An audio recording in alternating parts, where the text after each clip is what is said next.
નમસ્કાર નમસ્કાર નમસ્કાર એજ્યુકી ધ એજ્યુકેશન હબની યુટ્યુબ ચેનલમાં હું તેજસ આપ સર્વે ધોરણ 10ના ભાવિ બોર્ડના વિદ્યાર્થી મિત્રોનું હાર્દિક સ્વાગત કરું છું. વિદ્યાર્થી મિત્રો, ધોરણ 10ની અગત્ય બેચ અને ધોરણ 9ની અથર્વ બેચ ઓલરેડી આપણી ચેનલમાં શરૂ થઈ ગઈ છે, જેની અંદર મુખ્ય 4 વિષયોનો સંપૂર્ણ સિલેબસ આપણે ફ્રીમાં ભણાવી રહ્યા છીએ. બરાબર છે.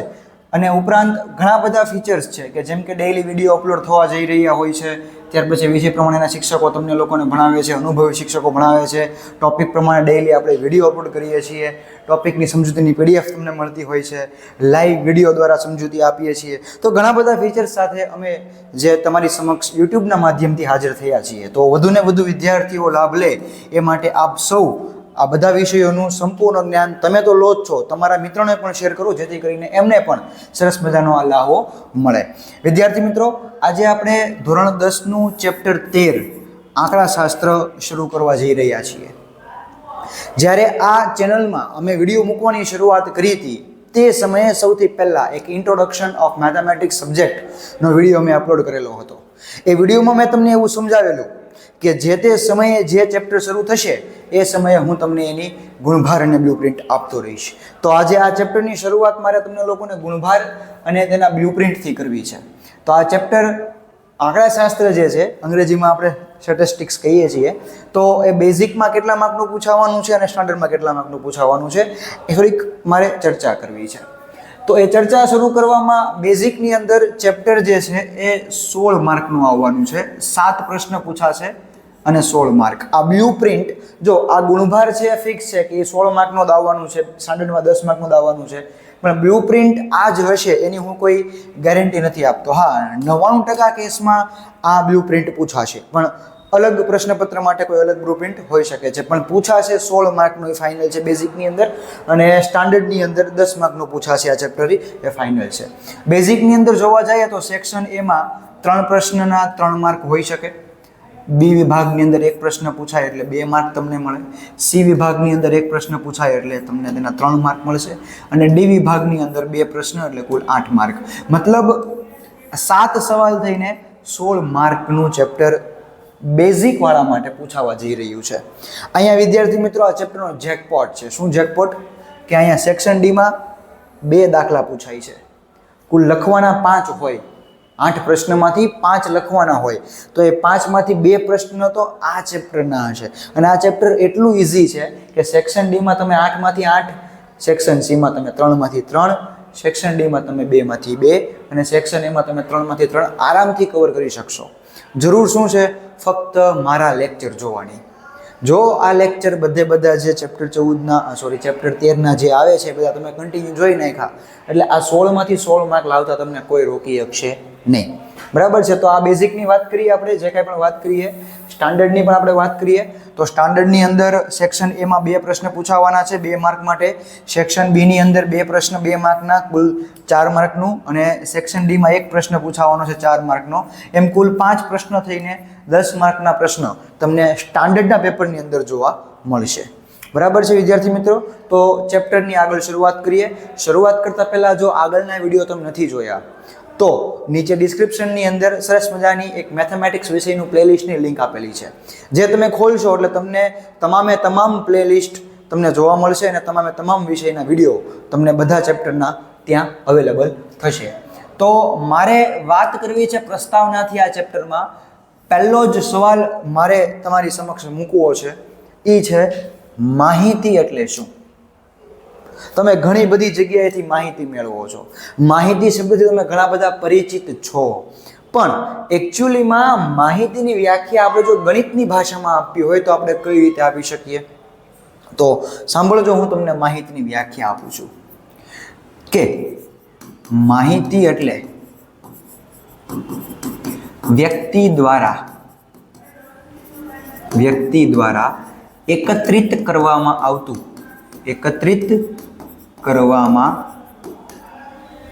આવતી હકીકત કે આંકડાકીય બાબત. બસ આને માહિતી કહેવાય. ધોરણ 9ની અંદર આ વ્યાખ્યા તમને આપેલી હતી. શું વ્યાખ્યા આપી હતી કે માહિતી એટલે શું કે કોઈ પણ વ્યક્તિ દ્વારા એકત્રિત કરવામાં આવતી હકીકત કે કોઈ આંકડાકીય તથ્ય અથવા આંકડાકીય બાબત છે એને માહિતી કહેવાય. દાખલા તરીકે મારે કોઈ મેચ રમાય છે તો એ મેચનો સ્કોર જોવો છે તો હું સ્કોરબોર્ડ ઓપન કરીશ તો મને ત્યાંથી માહિતી મળી, આંકડાકીય હકીકત મળી, આંકડાકીય બાબત મળી તો મારા માટે માહિતી છે. બરોબર. આજે મારે લેટેસ્ટ ન્યૂઝ જોવા છે તો ન્યૂઝપેપર ખોલીશ તો મોબાઈલની અંદર ન્યૂઝની એપ્લિકેશન ખોલીશ તો મને કોઈ હકીકતો જાણવા મળશે તો મારા માટે માહિતી થઈ. મતલબ માહિતી એટલે શું છે કે કોઈ વ્યક્તિ દ્વારા ભેગી કરવામાં આવે છે. કેવી રીતે કે કોઈ હકીકત હોય કે કોઈ આંકડાકીય બાબત છે એ કાંઈ પણ એ કંઈ એકત્રિત કરે છે પણ આની પાછળ કોઈ ચોક્કસ હેતુ સમાયેલો હોવો જોઈએ. એટલા માટે થઈને આ વ્યાખ્યાને આપણે મોડિફાઈ કરીએ, એડિટ કરીએ. શું કરીએ તો કે ભાઈ માહિતી એટલે કોઈ ચોક્કસ હેતુસર અથવા કોઈ ચોક્કસ હેતુ માટે વ્યક્તિ દ્વારા એકત્રિત કરવામાં આવતી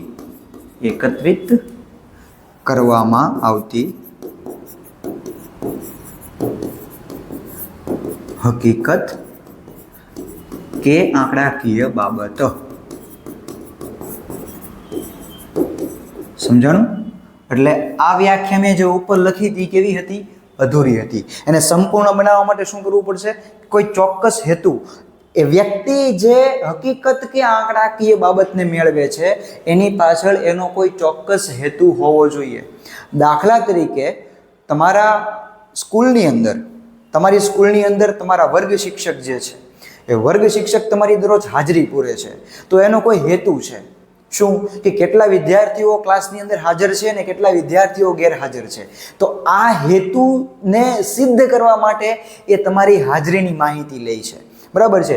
એટલે વ્યક્તિ જે કોઈ પણ માહિતી લે છે તો એની પાછળ કોઈ ચોક્કસ હેતુ સમાયેલો હશે.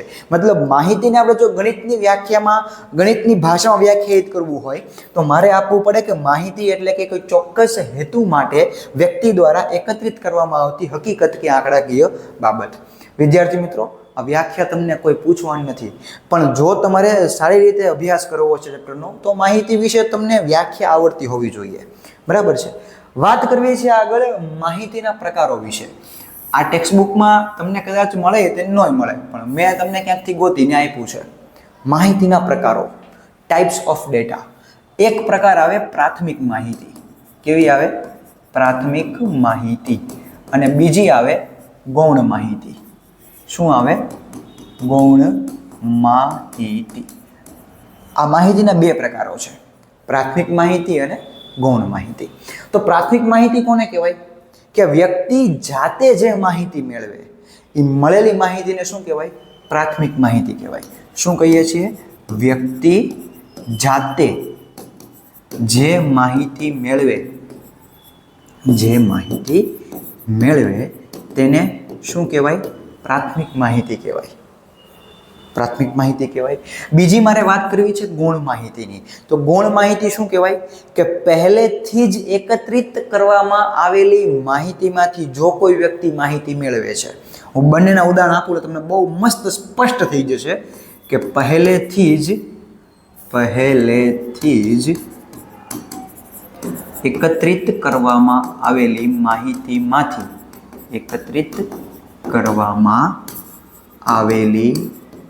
માહિતીમાંથી મળતી અથવા મેળવેલી માહિતીને શું કહેવાય? ગૌણ માહિતી કહેવાય. મેં તમને થોડી વાર પહેલા સ્કૂલના અટેન્ડન્સ રજિસ્ટરનું ઉદાહરણ આપ્યું હતું કે દરેક શિક્ષક તમારી હાજરી પૂરે છે. તો શિક્ષકને શું ચોક્કસ હેતુ રહેલો છે કે કેટલા વિદ્યાર્થીઓ ક્લાસમાં હાજર છે અને કેટલા વિદ્યાર્થીઓ ક્લાસમાં ગેરહાજર છે. એ હેતુને સિદ્ધ કરવા માટે હાજરી પૂરે છે. એ વ્યક્તિ, એ શિક્ષક, એ જે માણસ છે, જે વ્યક્તિ છે એ પોતે જાતે માહિતી મેળવે છે વર્ગમાં પૂછીને કે કોણ નથી આવ્યું કે કોણ આવ્યું છે. એટલે રોલ નંબર ચેક કરીને જે રીતે હાજરી પૂરતા હોય એ રીતે. પણ એ શિક્ષક, એ વ્યક્તિ પોતાની જાતે માહિતી મેળવે છે કે કેટલા વિદ્યાર્થીઓ ગેરહાજર છે અને કેટલા વિદ્યાર્થીઓ હાજર છે. પણ એ જ માહિતી કેટલા વિદ્યાર્થીઓ હાજર છે ને કેટલા વિદ્યાર્થીઓ ગેરહાજર છે એ જો શાળાના પ્રિન્સિપાલને એટલે કે શાળાના આચાર્યને જોઈતી હોય તો એ ક્લાસમાં પૂછવા નહીં આવે. શિક્ષકે જે રજિસ્ટરમાં નોંધ કરી છે ને એમાંથી એ જાણ કરશે, એમાંથી એ જાણકારી મેળવશે કે કેટલા વિદ્યાર્થીઓ હાજર છે ને કેટલા વિદ્યાર્થીઓ ગેરહાજર છે. તો આજે કેટલા વિદ્યાર્થીઓ હાજર છે ને કેટલા વિદ્યાર્થીઓ ગેરહાજર છે એ માહિતી બંને રીતે મળે છે.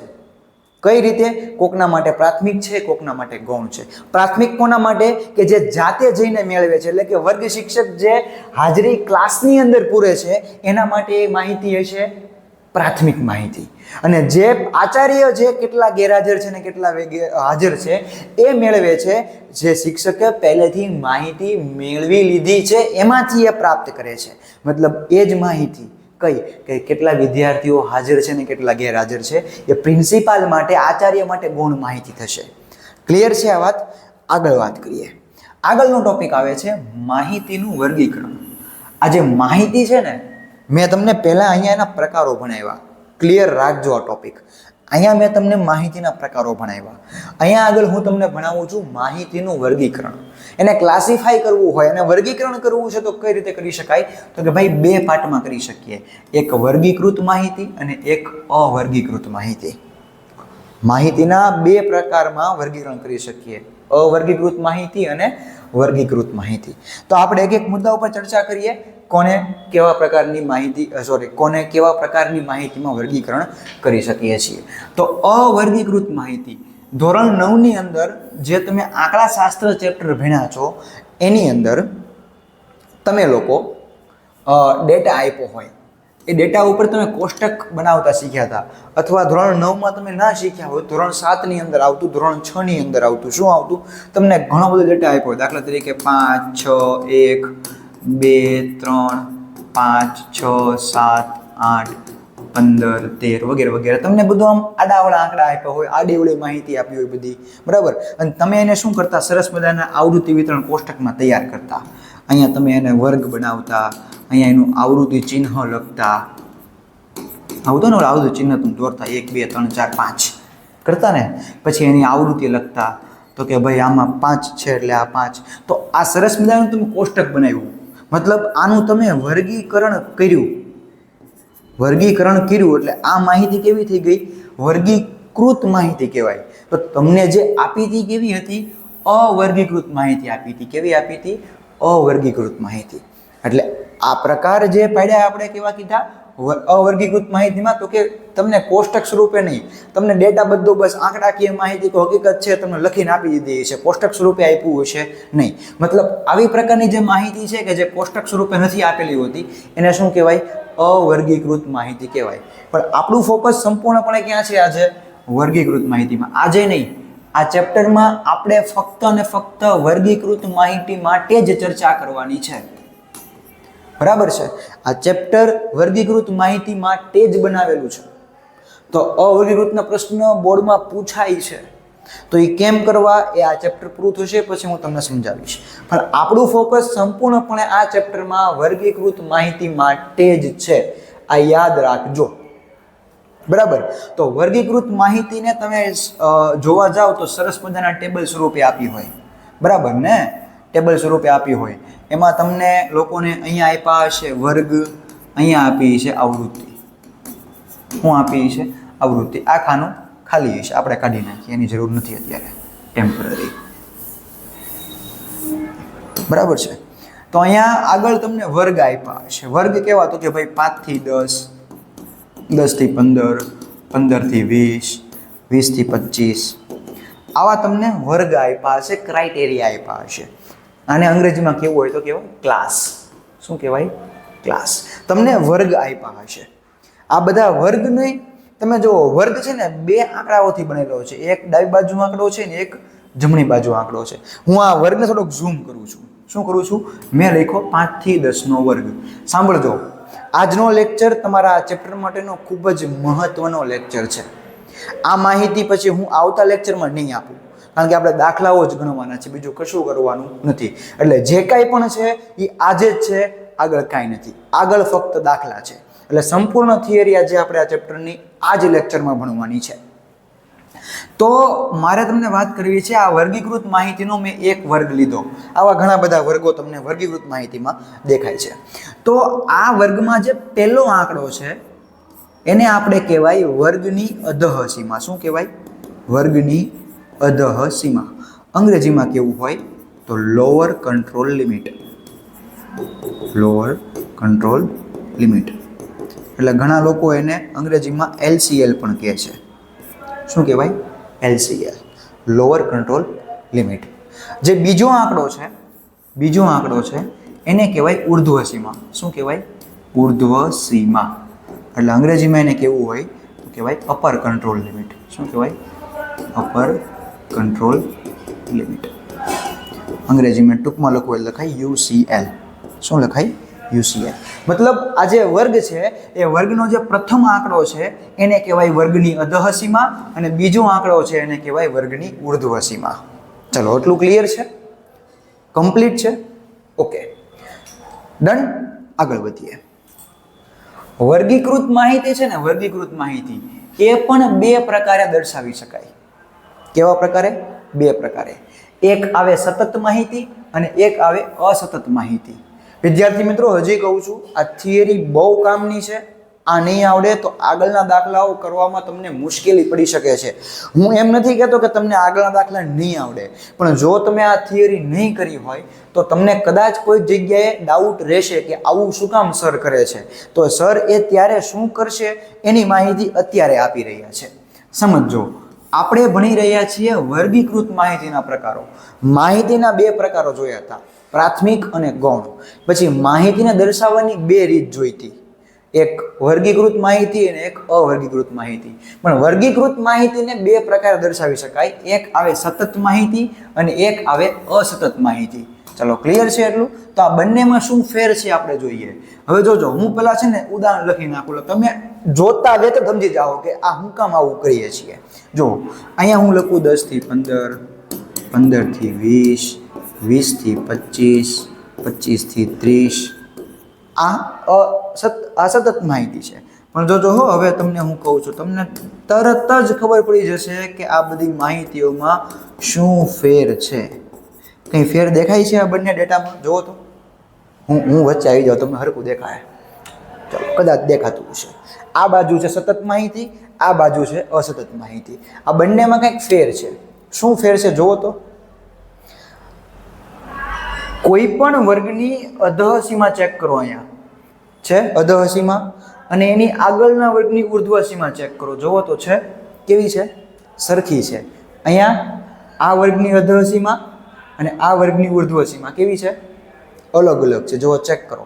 એવું બધા વર્ગમાં થશે. જુઓ છે અહીંયા 15 તો અહીંયા 16, અહીંયા 20 તો અહીંયા 21, અહીંયા 25 તો અહીંયા 26. પણ સેમ હિયર અહીંયા જો 15 15, 20 20, 25 25. આનો મતલબ શું થયો કે અહીંયા આ વર્ગ જ્યાંથી પૂરો થાય છે ને ત્યાંથી જ શરૂ થાય છે, પણ અહીંયા આ વર્ગ જ્યાં પૂરો થાય છે ત્યાંથી શરૂ થતો નથી. તો આવા પ્રકારની માહિતીને શું કહેવાય? અસતત માહિતી. આને શું કહેવાય? સતત માહિતી. બરાબર. આપણા ચેપ્ટરમાં જે કાંઈ પણ દાખલાઓ છે એ બધા સતત માહિતી હોય તો જ ગણી શકાય, બાકી ગણી શકાય નહીં. એ રીતના છે. તો જો રકમમાં અસતત માહિતી આપી હોય તો એને પહેલા સતતમાં ફેરવવી પડે અને પછી દાખલો ગણવાનો. સમજાય છે ને હું શું કહેવા માંગુ છું? એટલે આપણને જો રકમની અંદર અસતત માહિતી દેખાઈ જાય, આપણને રકમની અંદર અસતત માહિતી દેખાઈ જાય તો એને પહેલાં સતત કન્વર્ટ કરવી પડે, સતતની અંદર ફેરવવી પડે, પછી દાખલો ગણાશે. એટલા માટે થઈને હું તમને કહું છું કે અસતત માહિતીને જો સતતમાં કન્વર્ટ કરવી હોય, જો અસતતને સતતમાં ફેરવવી હોય તો કેમ ફેરવી શકાય? તો આ મિત્રો યાદ રાખજો, એક ગોલ્ડન ટેમ્પલ, સરસ મજાનું એક ગોલ્ડન ટેમ્પલ બનાવીને તમને અંદર હું લખી દઉં છું. શું કે અસતત માહિતીને સતતમાં કેમ કન્વર્ટ કરાય? તો કે ભાઈ જે અધઃસીમા છે એમાંથી 0.5 ને બાદ કરી દેવાનો અને ઉર્ધ્વ સીમા છે એની અંદર 0.5 એડ કરી દેવાનો.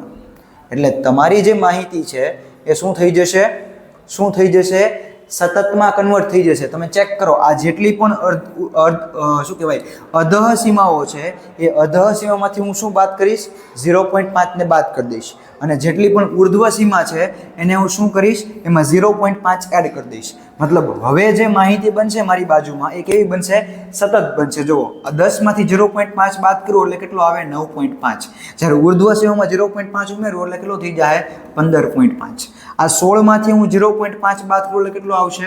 15.5. અને આ 20માં હું 0.5 ઉમેર દઉં એટલે કેવું થઈ જશે? 20.5. હું ફરીવાર કહું છું, શું કરી રહ્યો છું? આ જેટલી પણ અધઃ સીમાઓ છે એમાં હું 0.5 ને માઇનસ કરી નાખું છું અને જેટલી ઉર્ધ્વ સીમા છે એમાં 0.5 ને પ્લસ કરી દઉં છું. મતલબ અહીંયા 21માંથી 0.5 બાદ થશે એટલે કેટલા આવશે? 19.5. કેટલા આવશે? 19.5. અને આ જે 25 છે એમાં 0.5 ઉમેરીશ એટલે કે 25.5. સિમિલરલી 26માંથી 0.5 બાદ કરીએ એટલે 25.5 આવશે અને 30ની અંદર 0.5 ઉમેરીશ એટલે 30.5 આવશે. હવે તમે ચેક કરો, આ જે માહિતી આપી હતી કેવી હતી? અસતત. એને મેં જો સતતમાં કન્વર્ટ કરી નાખી. ચેક કરો, આ બધા આંકડા શેમાં મેળા જુઓ છે, થઈ ગઈ સતત. સતત મેળવી જુઓ છે, સરખા છે. ખ્યાલ આવે છે હું શું કહેવા માંગુ છું? એ નથી આવતો? આવે છે ને? અને મતલબ એવો થયો કે જો તમને સતત માહિતી અસતત માહિતી આપી હોય તો સતતમાં કન્વર્ટ કરવી પડશે. શું કામ? કારણ કે આપણે જે કાંઈ પણ સૂત્ર ભણવાના છે, જે કાંઈ પણ દાખલા કરવાના છે એ બધા સતત માહિતી માટે જ બનાવેલા છે. તો એટલા માટે થઈને જો રકમની અંદર તમને અસતત માહિતી દેખાઈ જાય તો એને પહેલાં તમારે સતતમાં ફેરવવાની, પછી દાખલાને કન્ટિન્યુ કરવાનો. આ યાદ રાખવું ખૂબ જ જરૂરી છે. એટલે સૌથી પહેલાં તમારી આગળ દાખલો આવે તો એને ચેક કરવાનો કે માહિતીમાં જે દાખલો આપ્યો છે એ સતત માહિતીવાળો છે કે અસતતવાળો છે.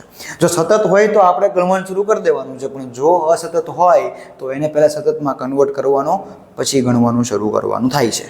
ક્લિયર છે? એટલું ડન છે?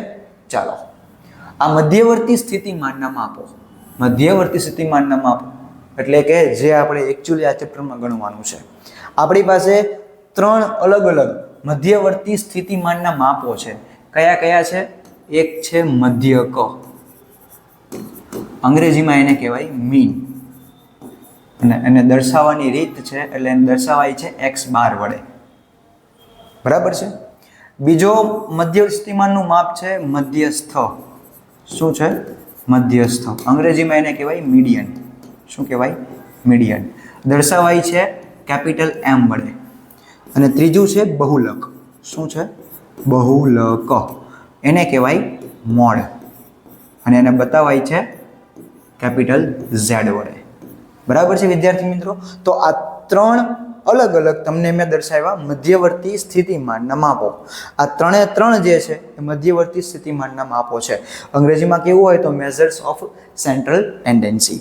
તો આ 3 મધ્યવર્તી સ્થિતિમાનના માપોના નામ યાદ રાખવાના છે. મધ્યક, મધ્યસ્થ ને બહુલક, એટલે કે મીન, મીડિયન ને મોડ. મધ્યકને કહેવાય x બાર, મધ્યસ્થને કહેવાય m, અને બહુલકને દર્શાવાય છે z વડે. બરાબર છે? ક્લિયર છે એટલું? ચાલો, હવે આપણે ધોરણ 9ની અંદર કદાચ જો તમે આખો સિલેબસ ભણ્યા હશો તો તમને ખબર હશે, બાકી નહીં ખબર હોય તો જેને નથી ખબર એના માટે હું ખાસ ભણાવું છું, ધ્યાન રાખજો. અવર્ગીકૃત માહિતી માટે મધ્યવર્તી સ્થિતિમાનના માપો કેમ ગણાય? ફરીવાર કહું છું, અવર્ગીકૃત માહિતી માટે મધ્યવર્તી સ્થિતિમાનના માપો કેમ ગણવા એ હું તમને શીખવાડું છું. હજી કહું છું, માહિતી કેવી છે? અવર્ગીકૃત છે. ધોરણ 9ની અંદર આવતું. અત્યારે તમારા ટેક્સ્ટબુકમાં ખાલી સૂત્ર જ છે, દાખલાઓ નથી.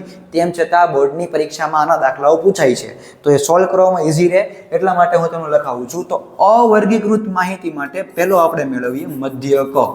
મધ્યક એટલે એને કહેવાય x બાર. એનું સૂત્ર આવું છે, x બાર બરાબર સિગ્મા xi અપોન n, જ્યાં n શું છે? અવલોકનની સંખ્યા. અવલોકનોની સંખ્યા. અને xi શું છે? તો કે અવલોકનો. કદાચ આ ન સમજાય તો જ્યારે પણ હું અવર્ગીકૃત દાખલાઓ કરાવીશ આ ચેપ્ટર પૂરું થઈ ગયા પછી, ત્યારે તમને આ ફરીવાર હું આંટો મારીશ કે ભાઈ આવું આપણે ભીનાતા ક્યારેક. બરાબર? અથવા અવર્ગીકૃત માહિતીનો મધ્યક મેળવવા માટેનું આ સૂત્ર ન યાદ રાખવું હોય, અથવા જો તમને બીજી કોઈ અલગ રીતે માહિતી, એટલે કે અવર્ગીકૃત માહિતી તમને કોષ્ટક સ્વરૂપે આપી હોય, મતલબ કોષ્ટક પણ હોય તો વર્ગ ન હોય, તો મધ્યક ગણવા માટે તમારે આ સૂત્ર વાપરવું પડે, sigma FI XI upon sigma FI, બરાબર છે. તો અહીંયા એફઆઈ શું છે તો કે આવૃત્તિ, શું છે આવૃત્તિ. સિગ્મા એફઆઈ શું છે તો કે આવૃત્તિનો સરવાળો, શું કહેવાય આવૃત્તિનો સરવાળો. મિત્રો એ તમને દેખાતું છે, હું શું કરું છું, આને સિગ્મા કહેવાય. શું કહેવાય સિગ્મા, ગ્રીક મૂળાક્ષર છે. શું કહેવાય આને સિગ્મા. આનો મિનિંગ આપણે કરવાનો છે સરવાળો. શું કરવાનો છે સરવાળો. તો છે અને એક્સઆઈ આપણને શું છે ખબર છે, જે તે વર્ગની મધ્ય કિંમત. અહીંયા આપણે લેવાનું છે મધ્ય કિંમત. તો આ મધ્ય કિંમત શબ્દ નવો આવ્યો તમારા માટે, નવો આવ્યો ને હે. તો એ નવો આવ્યો એ આપણે જોઈએ એ પહેલાં આ આપણે જોયું અવર્ગીકૃત માહિતી માટે મધ્યક. હવે આપણે જોવો છે અવર્ગીકૃત માહિતી માટે મધ્યસ્થ. એટલે બીજું જોવું છે મધ્યસ્થ. પણ જો તમારી પાસે ડેટામાં જે નંબર આપ્યા છે એ 5 આપ્યા હોય, 10 આપ્યા હોય કે 15, 20, 25 ગમે એટલા આપ્યા હોય, જો એ એકી સંખ્યામાં હોય તો મધ્યસ્થ મેળવવો અલગ રીતે હોય છે, બેકી સંખ્યામાં હોય તો અલગ રીતે મેળવી શકાય છે. એટલે જો n અયુગ્મ હોય, અયુગ્મ એટલે કે એકી સંખ્યામાં હોય, તમને 1 અવલોકન આપ્યું હોય, 3 આપ્યા હોય, 5 આપ્યા હોય, 7 આપ્યા હોય, 11 આપ્યા હોય, 52, 53 આપ્યા હોય, 103 અવલોકનો આપ્યા હોય, મતલબ કે અવલોકનની સંખ્યા જે છે એ કેવી હોય અયુગ્મ હોય, એટલે કે એકી સંખ્યા હોય, તો મધ્યસ્થ મેળવવા માટેનું સૂત્ર છે n+1/2 મૂ અવલોકન. બસ આ સૂત્ર છે. ક્યારે કે જ્યારે n એટલે કે તમારા અવર્ગીકૃત માહિતીના અવલોકનની સંખ્યા એકી હોય, એટલે કે અયુગ્મ સંખ્યામાં તમને n આપ્યા હોય. પણ જો તમને n યુગ્મ આપ્યા હોય, યુગ્મ એટલે કે બેકી સંખ્યામાં હોય, 2 અવલોકન હોય, 100 અવલોકન હોય, 200 અવલોકન હોય, 400 અવલોકન હોય, તો મધ્યસ્થ મેળવવાનું સૂત્ર થોડુંક લાંબુ થઈ જાય છે કે n/2 મૂ અવલોકન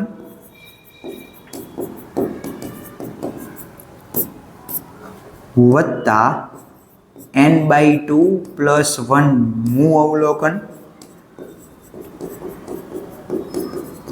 અને એનું કરવાની તમારે સરેરાશ, એટલે કે એને 2 વડે ભાગવા પડશે. ખબર પડે છે? તો આ સૂત્ર કોના માટે બનાવ્યા આપણે? મધ્યસ્થ માટેના. જો n અયુગ્મ હોય તો શું સૂત્ર લાગે, અને n યુગ્મ હોય તો ક્યુ સૂત્ર લાગે. બરાબર છે. અને આપણે હજી ભણવાનો છે ત્રીજો શું છે? બહુલક. શું છે? બહુલક. અને આપણે કહીએ છીએ z, આને આપણે કીધું હતું m. બરાબર છે. તો બહુલક અવર્ગીકૃતનો કેમ મળે? તો કે ભાઈ માહિતીમાં સૌથી વધુ વખત જે અવલોકન પુનરાવર્તન થાય છે, સૌથી વધુ વખત પુનરાવર્તન પામતું અવલોકન, એને આપણે શું કહીએ છીએ? એ માહિતીનો બહુલક કહીએ છીએ. ક્લિયર થાય છે હું શું કહેવા માગું છું? મેં તમને ફરીવાર કહું, આપણે અવર્ગીકૃત માહિતી માટે મધ્યવર્તી સ્થિતિમાનના માપો ભણ્યા. મધ્યક હું હજી કહું છું, આપણે ભણી રહ્યા છીએ અવર્ગીકૃત માટે. એટલે તમારી પાસે જો ડેટા છે, માહિતી છે, એ અવર્ગીકૃત છે, તો એનો મધ્યક ગણવા માટે આ સૂત્ર છે, મધ્યસ્થ ગણવા માટે આ સૂત્ર છે, અને બહુલક ગણવા માટે આ સૂત્ર છે. બરાબર છે? ચાલો, હજી મારે તમારે આગળ ચર્ચા કરવી છે, એક ચર્ચા કે અગત્યના સૂત્ર જે આ ચેપ્ટરમાં ખૂબ જ કામ લાગશે દાખલાઓ ગણવા માટે. એ વગર તમારા દાખલા આગળ વધશે નહીં. તો તમારે જે તે વર્ગની મધ્ય કિંમત મેળવવી છે, જે તે વર્ગની મધ્ય કિંમત મેળવવી છે. એટલે મધ્ય કિંમતને અંગ્રેજીમાં આપણે xi વડે દર્શાવશું. તો મધ્ય કિંમત xi કઈ રીતે મળે? તો કે જે તે વર્ગની અધઃ સીમા વત્તા ઉર્ધ્વ સીમા ભાગ્યા 2, અને જે તે વર્ગની વર્ગ લંબાઈ મેળવવી છે, જે તે વર્ગની વર્ગ લંબાઈ મેળવવી છે, એ વર્ગ લંબાઈને આપણે દર્શાવશું h વડે. તો h કેમ મળશે? તો કે ભાઈ ઉર્ધ્વ સીમા માઇનસ અધઃ સીમા. એક ઉદાહરણથી સમજીએ આપણે. દાખલા તરીકે મારી પાસે કોઈ એક વર્ગ છે 5 થી 15 નો, 5 થી 15નો કોઈ એક વર્ગ છે, બરોબર. દાખલા તરીકે જેની અધઃ સીમા 5 છે અને ઉર્ધ્વ સીમા કેટલી છે? 15 છે. તો મારે શું બનાવવો છે? આની મધ્ય કિંમત મેળવવી છે. શું કરવી છે? આની મધ્ય કિંમત. તો મધ્ય કિંમત xi કેમ મળે મને? અધઃ સીમા વત્તા ઉર્ધ્વ સીમા ભાગ્યા 2. આ કેટલું આવે? 20 ભાગ્યા 2. એટલે મધ્ય કિંમત કેટલી મળી મને? 10 મળી. કેટલી મળી? 10. અને મારે વર્ગ લંબાઈ મેળવવી હોય તો ઉર્ધ્વ સીમા માઇનસ અધઃ સીમા. 15 માંથી 5 જાય તો 10. અહીંયા રકમ એ રીતની હતું, વર્ગ એવો હતો એટલે આ બંને સેમ મળ્યા. વર્ગ લંબાઈ અને મધ્ય કિંમત એટલે કે xi ને h સરખા મળે પણ અને ન પણ મળે, બરાબર છે. તો એવું જરૂરી નથી કે વર્ગ લંબાઈ અને મધ્ય કિંમત હંમેશા સરખા જ હોય. દાખલા તરીકે હું તમને એક દાખલો આપું, 15 થી 25નો, બરાબર છે. 15 થી 25નો આપણે ઉદાહરણ લીધું. તો આની xi એટલે કે મધ્ય કિંમત ગણવી હોય તો 15 વત્તા 25 ના છેદમાં 2. 25 ને 15 કેટલા થાય? કેટલા થાય? તો કે ભાઈ 40 ના છેદમાં 2. કેટલો આવ્યો? 20 આવ્યો. તો આ દાખલામાં સેમ થઈ જાય જુઓ, અને એના નહીં થાય. પછી જુઓ, મારે મેળવવી છે h સીમા માઇનસ અધઃ સીમા. કેટલો આવ્યો? તો કે 10. તો જરૂરી નથી કે મધ્ય કિંમત ને વર્ગ લંબાઈ સરખી જ મળે, બરાબર છે. અલગ અલગ પણ મળી શકે. આપણને સૂત્ર યાદ હોવું જોઈએ કે xi કેમ મળે અને h કેમ મળે. xi એટલે કે મધ્ય કિંમત અને h એટલે કે વર્ગ લંબાઈ. ચાલો, ક્લિયર છે એટલું? તો આપણે જે અહીંયા વાત કરી એ કોની વાત કરી? અવર્ગીકૃત માટે મધ્યવર્તી સ્થિતિમાનના માપો. એટલે કે જો તમારી પાસે ડેટા છે, એ ડેટા અવર્ગીકૃત કરેલો છે તો એનો મધ્યક, એનો મધ્યસ્થ અને બહુલક કેમ ગણવો એના વિશે વાત કરીએ આપણે. તો સાહેબ, વર્ગીકૃત માહિતી માટે શું? તો વર્ગીકૃત માહિતી માટે બહુ સરસ બધાના જે સૂત્રો છે તમને લોકોને આપવાના છે, પણ આજે નહીં. આજે નહીં, કારણ કે ઓલરેડી ટાઈમ થઈ ગયો છે ઘણો બધો. તમે કંટાળી ગયા છો ભણી ભણીને. તો આટલું રાખીએ છીએ આજે. હું તમને હજી કહું છું, આજનો આ લેક્ચર તમારા ચેપ્ટર માટેનો ટર્નિંગ પોઈન્ટ સાબિત થશે. હું હજી કહું છું, જો આ વિડીયો તમારા મિત્રોને પણ શેર કરો, જેથી કરીને એને પણ મજા આવશે, કંઈક આજે નવું જાણવા મળશે અને તમને પણ નવું જાણવા મળ્યું છે. તો હવે આપણે આવતા લેક્ચરમાં વર્ગીકૃત માટે જે વર્ગીકૃત માહિતી હોય એ વર્ગીકૃત માહિતીનો મધ્યક કઈ રીતે ગણી શકાય. કારણ કે આપણું 10મું ધોરણ આખું મધ્યક, મધ્યસ્થ ને બહુલક ગણવામાં જ જવાનું ચેપ્ટરમાં. પણ કેવી? તો કે વર્ગીકૃત માહિતી માટે.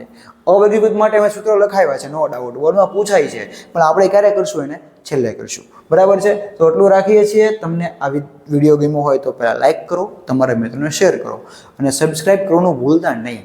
વધુમાં વોટ્સએપના ગ્રુપનું, અમારા વોટ્સએપ ગ્રુપ બનાવેલું છે, એમાં તમારે જોઈન થવું હોય તો નીચે લિંક આપેલી છે.